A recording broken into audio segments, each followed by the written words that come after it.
Heureux les responsables motivés par la paix. Dans la première intervention, hier, on a vu l'ambiguïté qui s'attache à la notion de paix, tant dans l'histoire de l'humanité que dans l'actualité récente, ou même dans la Bible, chez les prophètes de l'Ancien Testament, ou pour Jésus lui-même. Et je vous ai proposé de répondre à la question de quelle paix parlons-nous en racontant une histoire, celle du salut, celle de la relation entre Dieu et le monde, plutôt qu'en donnant juste une définition formelle. Et puis je vous ai parlé, en m'appuyant sur Kevin Vanhoozer, dans son livre « Le théâtre de la théologie », je vous ai parlé de la vie chrétienne comme d'une improvisation. Une improvisation qui trouve sa place dans le 5e acte de ce grand récit du salut. Dans cette deuxième intervention, il nous faut maintenant creuser le rôle des responsables dans ce grand récit et le rôle des responsables dans cette invitation à l'improvisation. Comment est-ce que dans leur responsabilité au cœur de cette improvisation des disciples acteurs que nous sommes, comment est-ce que les responsables peuvent être motivés par la paix et favoriser la paix dans les communautés dont ils ont la charge ? Dans le cadre donc de cette métaphore théâtrale et de cette notion d'improvisation, Vanhoozer dit que les responsables ont un rôle de dramaturge et de metteur en scène. Qu'est-ce à dire ? Les responsables, comme dramaturges et metteurs en scène, ont à transmettre aux acteurs disciples de leur communauté les éléments essentiels du script pour permettre à chaque disciple de bien jouer son rôle. Ils ont à leur montrer, à chaque disciple, comment participer fidèlement à ce grand drame du salut. Ils ont à aider chaque disciple à comprendre qui est Dieu et qu'est-ce que Dieu fait dans l'histoire, qu'est-ce qu'il a fait par le passé, qu'est-ce qu'il est en train de faire maintenant pour guider et façonner l'improvisation des disciples. Et les responsables ont à enseigner aux membres de leur communauté, je crois, à discerner quelles improvisations sont en adéquation avec l'histoire de Jésus-Christ et quelles improvisations sont dissonantes avec cette histoire.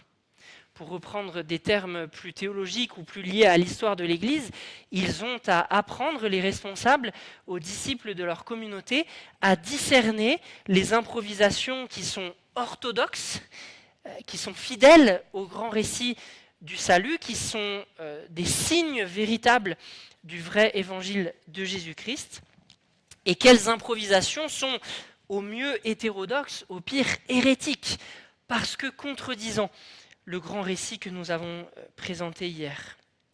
Et c'est en remplissant ce rôle avec humilité et avec douceur, avec fidélité aussi, que les responsables que nous sommes pourront non seulement poursuivre la paix pour nous-mêmes, pour les relations dans lesquelles nous sommes impliqués, mais insuffler aussi cette paix dans les communautés dont nous avons la charge. Et la notion d'improvisation ici est vraiment importante. Elle a un lien avec la paix dont nous parlons. La notion d'improvisation permet de saisir que la paix pour laquelle Jésus fait de nous des artisans n'est ni une orthodoxie sèche qui dicterait à chacun exactement quoi faire et quoi dire dans chaque situation de la vie, ni un libéralisme permissif qui dévaluerait la notion de vérité pour laisser libre cours à chacun dans son interprétation de la pièce. Je crois que la notion d'improvisation est vraiment intéressante parce qu'elle situe précisément la vie chrétienne sur une ligne de crête qui évite deux ravins que sont l'orthodoxie sèche et le libéralisme permissif, où on se dirait, puisqu'on improvise, ce qui compte, c'est d'être créatif et chacun fait un peu ce qu'il veut dans le cadre de cette interprétation. Mais ce n'est pas ça, l'improvisation dont on parle. Déjà en musique, l'improvisation est une variation autour d'une gamme ou d'une tonalité donnée.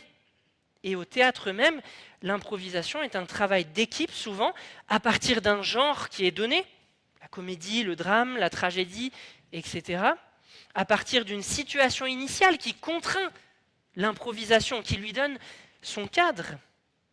Elle est contrainte aussi souvent par l'univers dans lequel se déploie la scène. Si on demande à des acteurs d'improviser une scène dans le cadre d'un univers réaliste, alors ce serait dissonant qu'un des acteurs se mette à voler.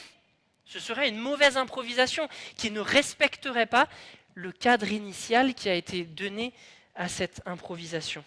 Improvisation ne signifie donc pas tout est permis. Improvisation signifie liberté certes, créativité certes, mais ne signifie pas que tout est permis.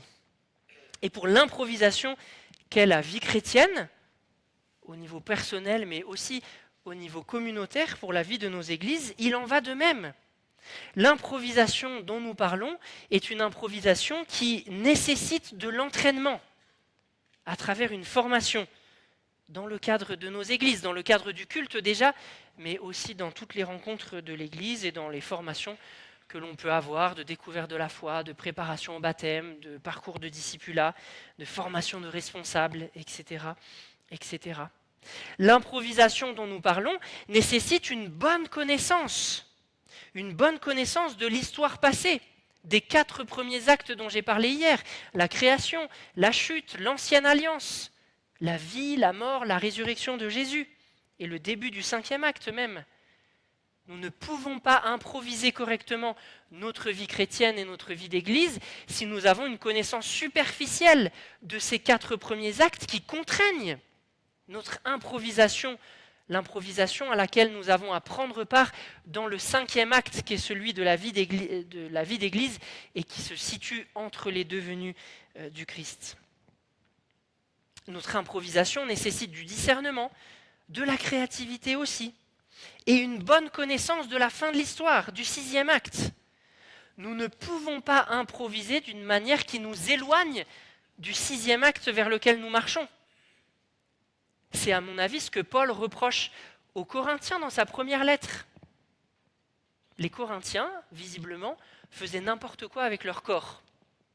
Je ne sais pas si vous avez déjà remarqué ça à la lecture de la première lettre aux Corinthiens, mais c'est quand même très étonnant que dans une même église, même si l'on considère que c'est un ensemble d'églises de maison, ils devaient se réunir de temps en temps, ils formaient une seule église, l'église de Corinthe, c'est quand même très étonnant que dans une même église, vous avez des gens qui, malgré leur conversion, continuent d'aller voir des prostituées, c'est un problème que Paul affronte en 1 Corinthiens au chapitre 5, et d'autres qui cessent d'avoir des relations sexuelles alors même qu'ils sont mariés. Problème que Paul traite en 1 Corinthiens au chapitre 7. Comment est-ce possible que dans une même église, des gens continuent d'aller voir des prostituées et d'autres arrêtent d'avoir des relations sexuelles, même dans le cadre du couple marié, en croyant ainsi devenir plus spirituels? Qu'est-ce qui se passe? C'est Karl Barth, je crois, qui a proposé une solution à ce dilemme à partir d'1 Corinthiens 15. Le plus long développement qu'il y ait dans la Bible, 1 Corinthiens 15, sur la question de la résurrection. 58 versets. Il semble, c'est ce que Karl Barth propose, et ça me semble bien rendre compte des données de cette première lettre aux Corinthiens, il semble que le point commun entre tous ces gens, malgré une pratique éthique radicalement opposée, mais les deux fausses, tant aller voir des prostituées que de se croire plus spirituel en cessant d'avoir des relations sexuelles dans le couple marié, il semble que le point commun entre tous ces gens, c'est qu'ils ne croyaient plus, ou qu'ils ne croyaient plus correctement, à la résurrection des corps. Ils avaient une mauvaise théologie du corps. Et cette mauvaise théologie commune du corps les conduisait à des éthiques radicalement opposées, mais qui avaient en fait la même source, une vision hétérodoxe, voire hérétique, de la résurrection des corps. Les uns se disaient, puisque de toute façon Dieu n'en a rien à faire du corps, je peux faire ce que je veux avec mon corps. La vie dans mon corps ne concerne pas la vie avec Dieu, et donc je peux aller voir des prostituées et avoir une vie spirituelle tout à fait saine à côté, parce que la vie spirituelle ne concerne que mon âme et Dieu. Et puis les autres se disaient, puisque le corps est quelque chose de mauvais qui n'est pas concerné par la vie avec Dieu, alors je dois tenir mon corps en bride, je dois contrôler mon corps, avoir une pratique ascétique de la sexualité, voire de l'alimentation, etc., pour me rapprocher de Dieu. Et donc vous voyez, ils avaient une mauvaise conception du 6e acte, de la résurrection des corps. Ils avaient une mauvaise conception de l'acte vers lequel nous marchons et dont nous attendons l'instauration par la venue de Jésus-Christ. Et cette mauvaise conception du sixième acte les conduisait à une mauvaise improvisation. Aller voir des prostituées, c'est une mauvaise improvisation de la vie chrétienne. Cesser d'avoir des relations sexuelles dans le couple marié en croyant par là devenir plus spirituel, c'est une mauvaise improvisation de la vie chrétienne. Et c'est dire donc que le rôle des responsables, c'est de transmettre une bonne connaissance des actes passés, mais aussi de l'acte, le sixième, vers lequel nous marchons, pour guider, pour façonner l'improvisation, notre manière de vivre, notre éthique même dans le monde, une éthique qui soit marquée par ce grand récit et qui favorise donc la paix entre nous, mais même dans notre attitude dans le monde. Le rôle des responsables, c'est de favoriser auprès des membres de nos églises cet entraînement, cette formation, d'inciter à la sagesse et de fournir un enseignement biblique et doctrinal qui nourrit une juste confession de la part des membres de notre communauté et une bonne conduite. Et les deux vont de pair. On l'a vu avec l'exemple des Corinthiens que je viens de citer. Une mauvaise confession sur la résurrection des corps entraîne une mauvaise conduite, un mauvais rapport à son propre corps et au corps des autres. Et la notion d'improvisation, je le disais, est importante dans son articulation avec la notion de paix, parce qu'elle situe le rôle des responsables dans le grand théâtre qu'est la vie chrétienne, comme un rôle qui est moins de dicter un script, comme je l'ai déjà dit, qui dit quoi faire et quoi dire à chaque instant, mais elle implique que le rôle des responsables consiste davantage à former les disciples pour les rendre capables d'être de bons acteurs. C'est ça notre rôle. Ce n'est pas de dire aux gens dans telle situation il va falloir faire ça et dans telle autre il faudra faire ça et dire ceci.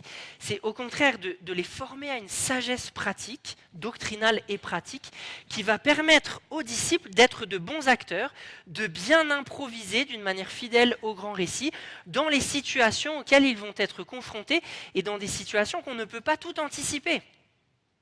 Il faut donc davantage former à une sagesse, à les rendre capables par la formation d'être des bons acteurs qui savent improviser au travail, dans leur vie associative, dans leur vie de famille, dans leur vie de voisinage, etc., etc.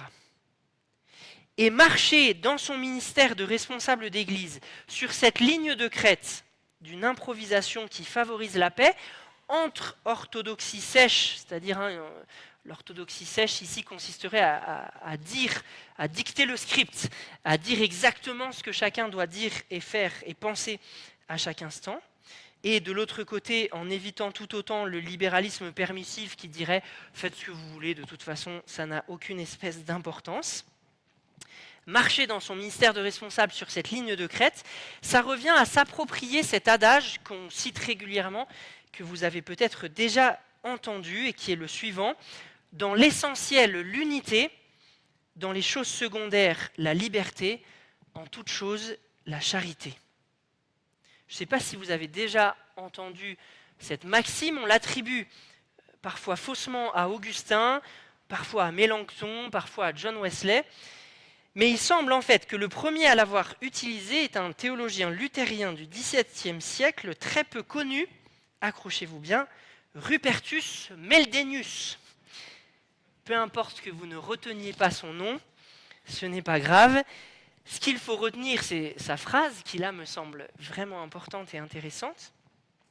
Et retenir peut-être aussi que lorsqu'il l'a formulée par écrit, c'est dans un contexte où il condamnait le pharisaïsme de certains théologiens de son temps, qui étaient versés dans des controverses théologiques que Rupertus Meldenius estimait sèches, parce qu'elles n'étaient pas portées par un véritable renouvellement intérieur, par une transformation du caractère de ces théologiens qui se battaient autour des questions de la présence réelle ou non, par exemple, du Christ dans les éléments de la scène.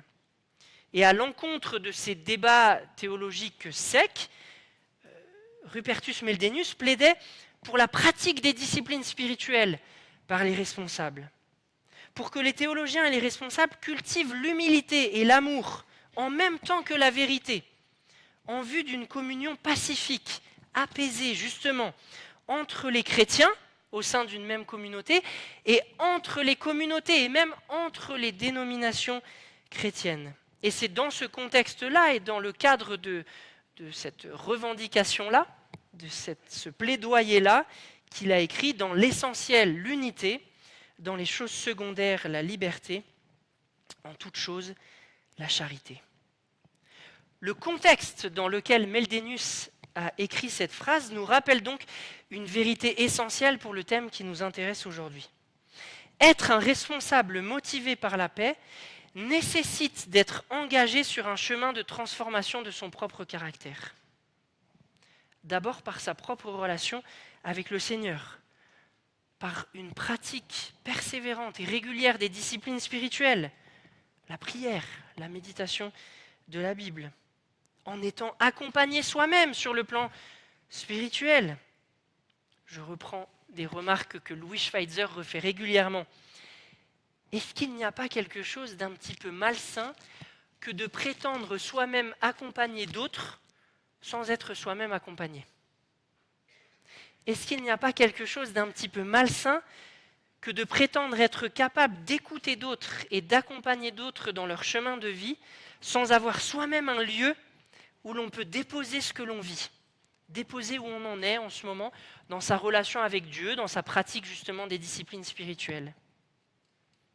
Si nous voulons être des responsables motivés par la paix en étant nous-mêmes engagés sur un chemin de transformation de notre propre caractère, sur un chemin de croissance spirituelle, sur un chemin de croissance en maturité, nous devons, je crois, être nous-mêmes accompagnés, avoir un lieu où déposer nos échecs, où déposer nos fragilités. Et puis, là, ce n'est pas systématique, mais si nous voulons être des responsables qui sont engagés sur ce chemin de transformation personnelle, peut-être que dans certaines saisons de vie, peut-être qu'en fonction de qui on est et de ce qu'on a vécu, ça passera même parfois par un accompagnement de type thérapeutique. Il faut avoir l'humilité, même lorsqu'on est responsable, que d'entrer sur un chemin d'accompagnement thérapeutique pour guérir certaines choses et avancer dans cette responsabilité qu'est la nôtre de conduire d'autres dans leur improvisation du grand récit. Dire cela, c'est dire qu'une juste doctrine ne peut pas suffire. Nous ne pouvons pas nous contenter d'être des responsables qui ont une bonne doctrine, mais qu'on ferme les yeux ensuite sur des problèmes de transformation du caractère. Et malheureusement, l'actualité du monde évangélique, avec des responsables qui tombent pour abus, nous fait reprendre conscience de ça avec une certaine violence. Il ne suffit pas d'avoir une bonne doctrine et d'être un bon enseignant. Si nous voulons être des responsables motivés par la paix, il nous faut être nous-mêmes engagés dans un chemin de transformation personnelle. Pour reprendre la formule de Peter Scazzero, la bonne santé émotionnelle des responsables est plus importante que leur aura, que leur charisme, que leur réussite ou que leur capacité à conduire un projet. Favoriser la paix dans l'Église nécessite au préalable d'avoir une relation apaisée avec Dieu, que le responsable ait une relation apaisée avec Dieu et avec soi-même. Ça ne veut pas dire être devenu parfait, ça ne veut pas dire être arrivé au bout du chemin, mais ça veut dire être en chemin, être engagé sur un chemin de transformation personnelle, sur un chemin d'humilité, sur un chemin de remise en question et de travail sur soi, à nouveau dans le cadre des pratiques des disciplines spirituelles, dans le cadre d'un accompagnement, etc., etc. Ça, c'est un petit peu ce que met en lumière le contexte, comme je le disais, dans lequel Rupertus Meldenius a écrit cette phrase. Mais ensuite, la maxime elle-même de Meldenius nous renseigne sur l'importance pour la communion, pour l'unité, comme il le dit dans la phrase, pour la paix dans l'Église, l'importance de la distinction entre l'essentiel et le secondaire. C'est dire que la paix dont nous parlons ne peut pas se faire au détriment de la vérité de la foi. Ça, c'est le pendant de la distinction de ce qui est essentiel. La paix ne nécessite pas de sacrifier la vérité. La paix dont nous parlons n'est pas une tolérance molle où nous tolérons tout et toutes les doctrines dans l'Église et toutes les improvisations afin d'éviter les conflits. Non, sur l'essentiel, l'unité. Et en même temps, parler de l'importance de la distinction entre l'essentiel et le secondaire met en lumière le fait que nous ne pouvons pas tout mettre sur le même plan. Tout dans notre foi n'a pas le même niveau d'importance. Et de nouveau, cette distinction entre l'essentiel et le secondaire nécessite d'être engagé sur un chemin de transformation intérieure. Pourquoi ? Parce que si je ne suis pas engagé sur ce chemin de transformation intérieure, je serai incapable dans mon ministère d'assumer cette distinction. Si je suis insécurisé avec moi-même, avec Dieu et avec le monde, j'aurai besoin, pour retrouver une certaine sécurité, de tout mettre sur le même plan, de tout verrouiller. On le voit dans nos églises. C'est ce que font ceux, me semble-t-il, dans la Bible, que Paul considère comme faibles dans la foi avec les viandes sacrifiées aux idoles. Parce qu'ils sont insécurisés dans leur foi et dans leur relation au faux Dieu, et donc dans leur relation avec ces viandes qui ont été de fait sacrifiées à des faux dieux, alors ils considèrent qu'il est interdit de manger des viandes sacrifiées aux idoles. Et non seulement, visiblement, vu ce qu'en dit Paul, non seulement ils considèrent qu'il est interdit pour eux-mêmes de manger des viandes sacrifiées aux idoles, mais mettant tout sur le même plan pour retrouver une forme de sécurité, ils cherchent à imposer cette interdiction aux autres, en méprisant ceux que Paul considère comme forts dans la foi, parce qu'eux ont la liberté de manger des viandes sacrifiées aux idoles. Rendez-vous compte, disent-ils, rendez-vous compte d'où viennent ces viandes. Rendez-vous compte, elles ont été sacrifiées à des idoles. Regardez d'où elles viennent. Elles proviennent d'animaux qui ont délibérément été offerts en sacrifice à des faux dieux. Et sur la base de cet argument, ils veulent alors imposer l'interdit qu'ils s'imposent à eux-mêmes, à tous. Mais pour Paul, et pour ceux que l'apôtre considère comme forts dans la foi, les idoles n'habitent pas dans la viande. Le christianisme n'a pas une vision animiste du monde. Les idoles existent, les faux dieux existent, les démons existent, mais ils n'habitent pas dans les objets terrestres. Ils ne sont pas localisés au sens fort dans la viande. Et les chrétiens, pour Paul, ne communient donc pas aux faux dieux en mangeant librement, en liberté de conscience, des viandes achetées au marché qui ont été, c'est vrai, sacrifiées à des idoles. Cependant, Paul demande aux forts de ne pas mépriser non plus ceux qui sont plus faibles dans la foi et pour qui, à cause de leur conscience, il est préférable effectivement qu'ils ne mangent pas de ces viandes. Vous voyez là la distinction entre l'essentiel et le secondaire. Paul ne met pas tout sur le même plan comme si toutes les positions se valaient. Il dit bien que une certaine attitude face aux viandes sacrifiées aux idoles relève d'une certaine force dans la foi, alors que l'autre relève d'une certaine faiblesse dans la foi, mais il y a place pour diversité d'attitudes autour de cette question dans la communauté, sans que les uns et les autres se méprisent. Et l'unité, la communion et la paix dans l'Église ne devraient pas être mises à mal par cette diversité qui est légitime.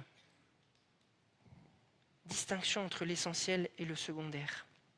Mais quel est l'essentiel dans cet exemple des viandes sacrifiées aux idoles ? Eh bien, pour Paul, pour l'apôtre, personne, ni les forts, ni les faibles ne doivent manger de la viande sacrifiée aux idoles dans le cadre d'un repas cultuel au temple, dans les temples païens. Parce que dans cette situation, pas parce que les démons sont dans la viande, mais parce que cette situation a un caractère cultuel, alors dans cette situation-là, d'un tel repas cultuel pris au temple, les chrétiens entreraient en communion avec les démons. Et là, c'est l'essentiel, autour duquel tous doivent être en unité et se retrouver. Pour le reste, liberté et charité. Bien, mais une fois qu'on a dit ça, comment faire en pratique, et au-delà de cette question des viandes sacrifiées aux idoles, comment faire la distinction dans nos communautés entre ce qui est essentiel et ce qui est secondaire ? Le grand récit dont j'ai parlé hier est un outil utile pour cela, me semble-t-il. Face à un article de foi avec lequel nous sommes en désaccord et qui serait professé, par exemple, par un membre de notre communauté ou par une autre communauté, que ce soit une autre communauté des CAEF ou une communauté d'une autre dénomination, on peut se demander: le grand récit est-il contredit ? par cet article de foi professé par un frère, une sœur, par une autre communauté et avec lequel on est en désaccord. Le grand récit est-il contredit par cet article de foi ou par cette attitude, par cette improvisation? Le grand récit est-il contredit? S'il l'est, on touche alors à un point qui relève de l'essentiel. Si le grand récit n'est pas contredit, comme par les faibles ou les forts, qui mangent ou ne mangent pas des viandes sacrifiées aux idoles et achetées sur le marché, si le grand récit n'est pas contredit, alors on est dans une question qui relève du second, voire du secondaire, et pour lequel nous pouvons vivre la liberté et la charité. Je donne un autre exemple biblique en ce sens. Il me semble que c'est ainsi que raisonne Paul face aux judaïsants dans la lettre aux Galates.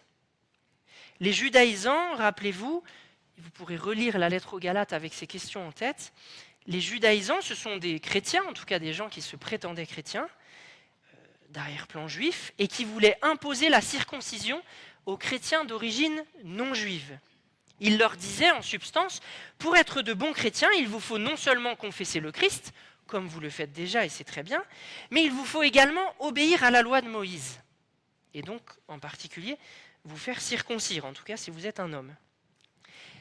Face à cette controverse, la réflexion de Paul, c'est pas de savoir si la circoncision est bonne ou mauvaise, si la circoncision est moralement bonne ou mauvaise, si la circoncision est chrétienne ou non chrétienne, mais plutôt de savoir si dans ce contexte-là précisément, la pratique de la circoncision et son imposition aux non-chrétiens déforment le grand récit de l'Évangile ou pas.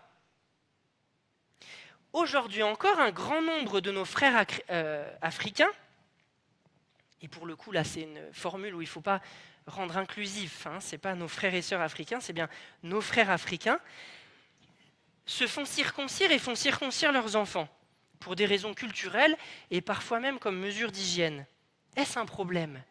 Est-ce une improvisation dissonante de l'Évangile? Est-ce une hérésie?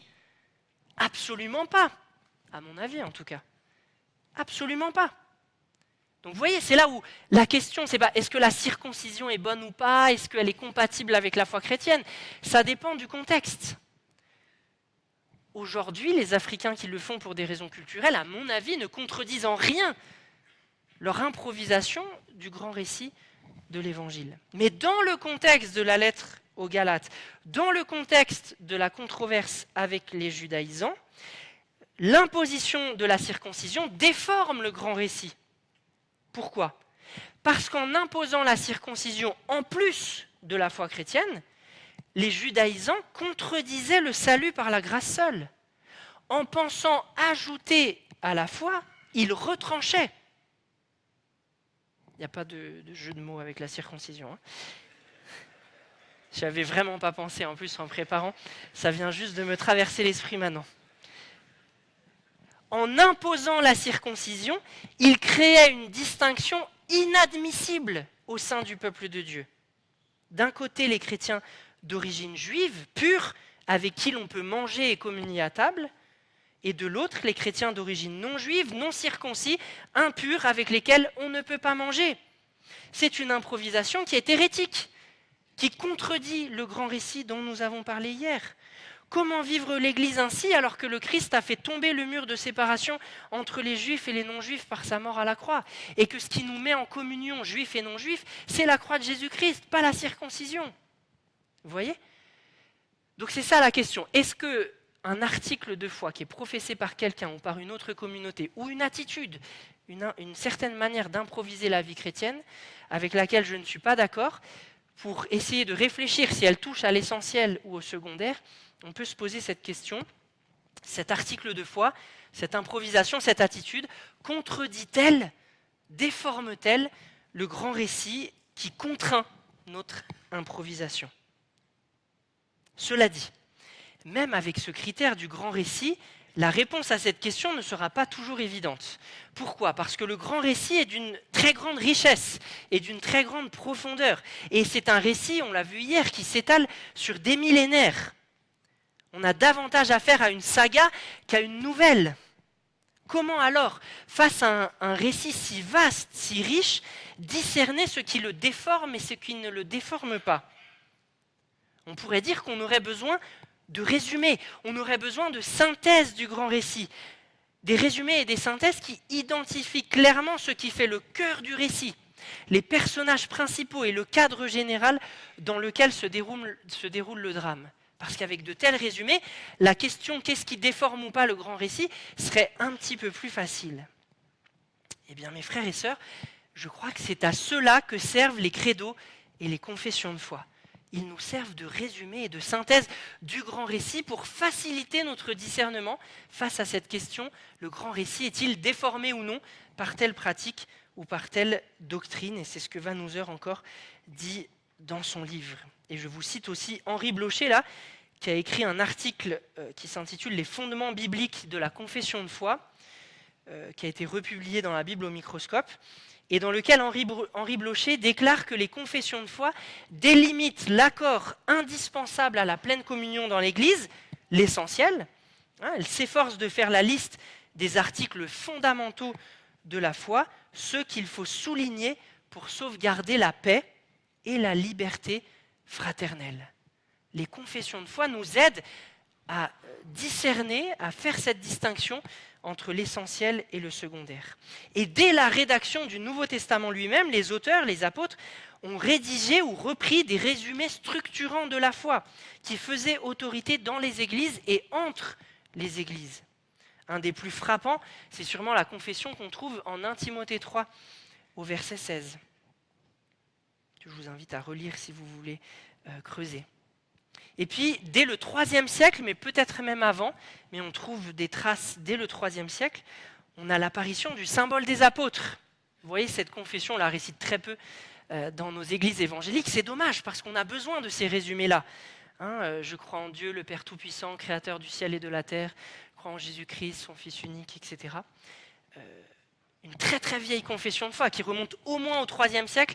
Pas impossible que ça soit même plus vieux que ça, même si il y a très peu de chances que ce soit les apôtres qui l'aient écrite, même si on l'appelle le symbole des apôtres. Une confession qui met tous les chrétiens d'accord et qui nous dit en très peu de mots l'essence de la foi chrétienne, le cœur. Une confession qui continue de nourrir notre foi jusqu'à aujourd'hui et qui nous aide à manifester notre communion autour du grand récit de l'Évangile en nous en fournissant une synthèse, un résumé. Et c'est très intéressant que cette confession de foi-là, le credo, le symbole des apôtres, soit à la fois trinitaire et narrative. Elle nous raconte une histoire. Trinitaire parce qu'elle est structurée autour des trois personnes de la Trinité. D'abord, l'article sur le Père, un ensemble d'articles sur le Fils, et puis 4 articles, je crois, sur l'Esprit.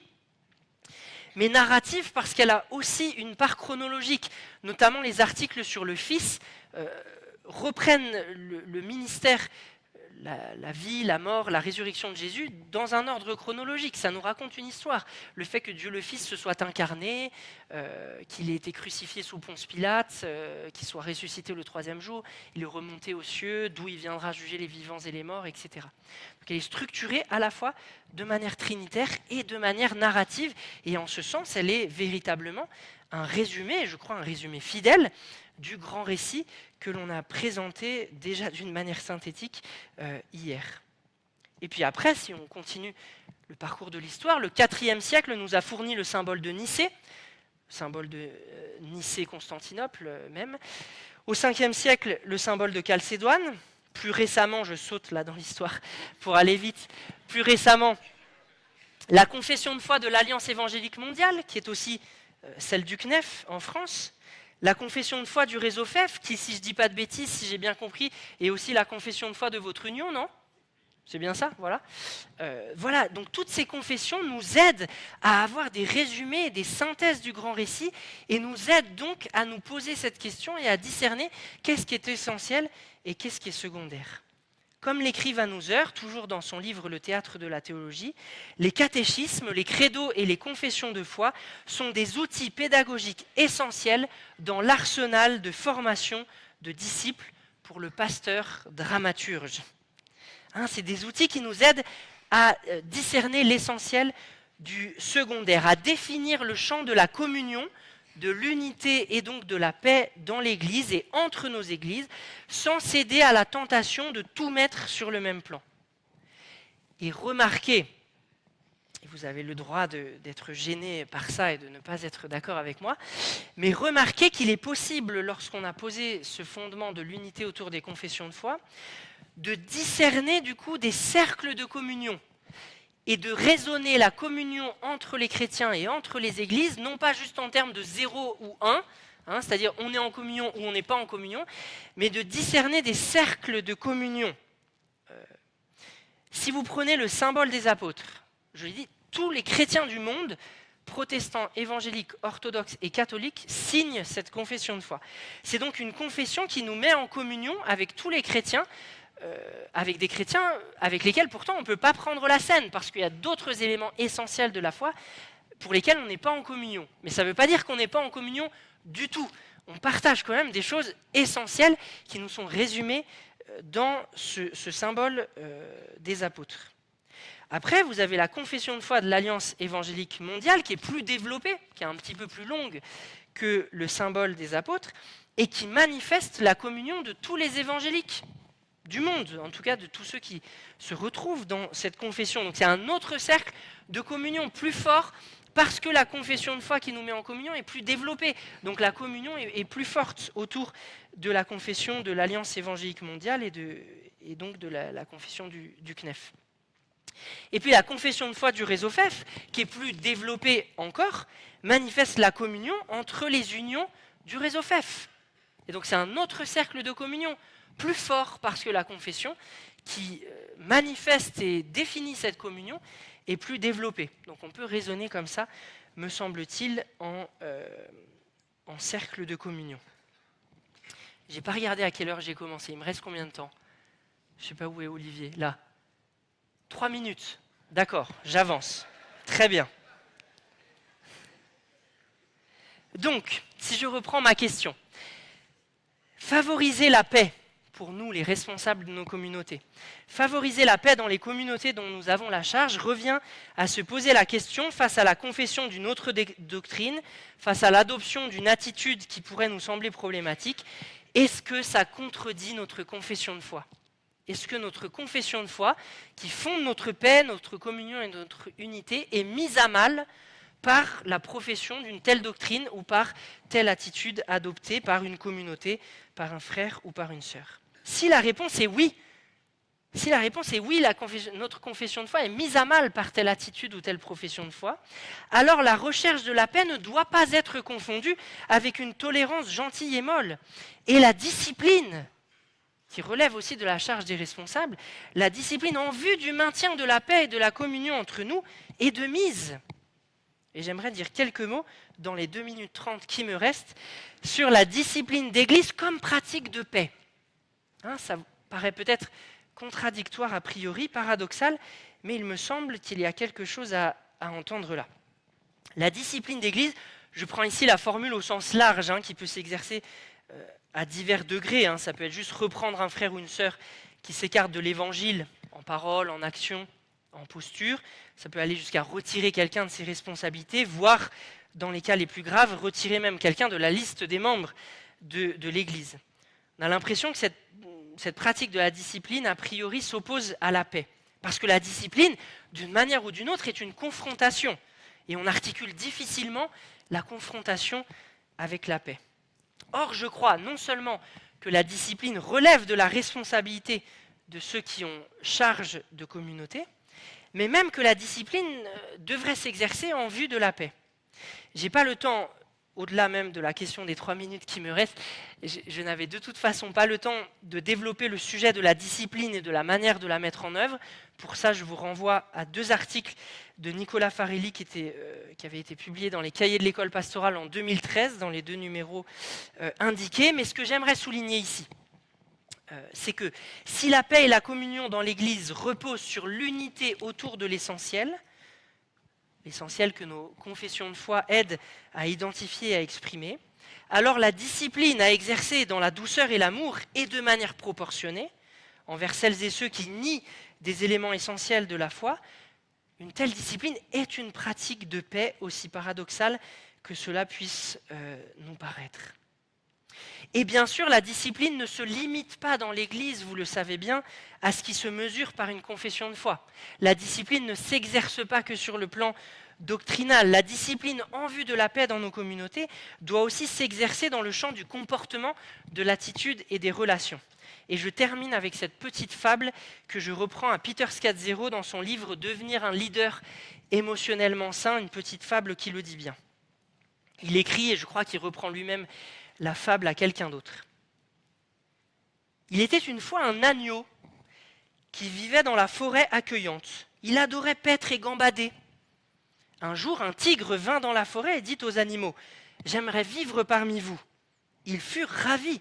Contrairement à d'autres forêts, ils n'avaient pas de tigre dans leur bois.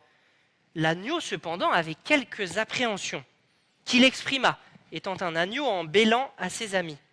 Mais ils lui dirent « Ne t'inquiète pas, nous allons parler au tigre et expliquer qu'une des conditions pour vivre dans cette forêt est qu'il faut laisser aussi les autres animaux vivre dans la forêt. » L'agneau continua donc sa vie comme d'habitude. Mais il ne fallut pas longtemps pour que le tigre se mette à gronder et à faire des gestes effrayants et menaçants.